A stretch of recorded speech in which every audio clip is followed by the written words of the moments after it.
There isn't too many people that could get up in the morning knowing that they might not come home at night. Cops are on our side. They're there to help us.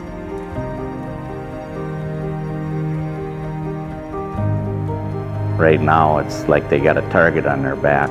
They're not getting the respect that they deserve. To me, it looks like the same thing that happened to the cops has happened with the boys coming back from Vietnam. I'm a saddle maker by trade. I wanted something that nobody else has done. And to my knowledge, nobody else has made a commemorative saddle. And I have a thing about having bare leather. I don't like just plain leather. I use every inch of the leather inside and out and cover it. As many details as I can, that's what draws the people. It's a very emotional saddle. In fact, when I was at the state fair, I'd have to have a box of Kleenex by the saddle because there was just so many of them. And I'd get the people that would, they'd be in their street clothes and they'd be looking down at the saddle looking for their badge. And I just went up to them and said, "You must be the law enforcement." "Yeah, how do you know?" "Because you're looking for your badge, your county or your city on there, because they're proud of where they work, what they do." I wanted to find something unique, some kind of an eye catcher, try to get all 87 of the counties to donate a badge. Gave that job to my wife.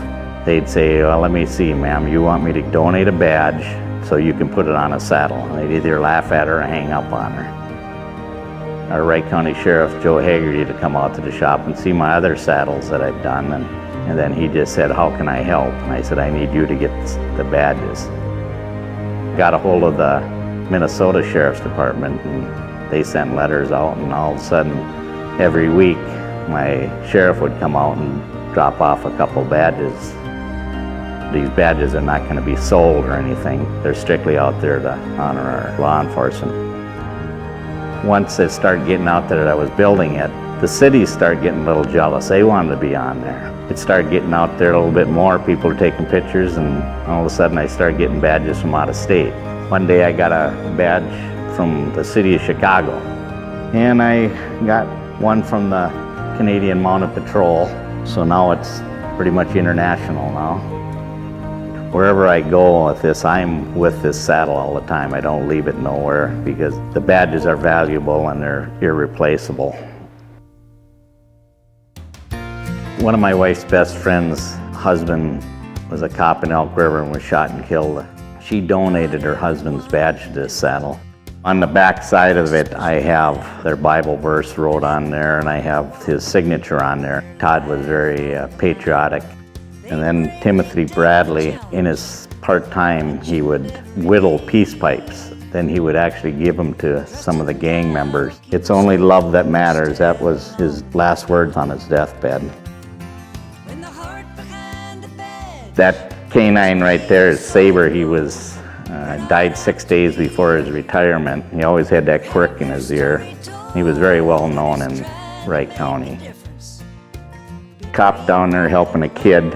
That's really what my goal is, to let these young generation know that cops are on our side.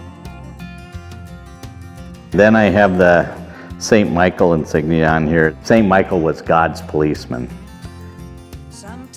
Then on the bridle, for 30 years or better, the cop's main handgun was the old .38 Police Positive, and it would have shot a .38, so I put that on the back of the can with the empty shell casings. My goal was to get it out to the police memorial out in DC. That's when all the congressmen, the senators, and everybody, and hopefully the president even goes out to this memorial.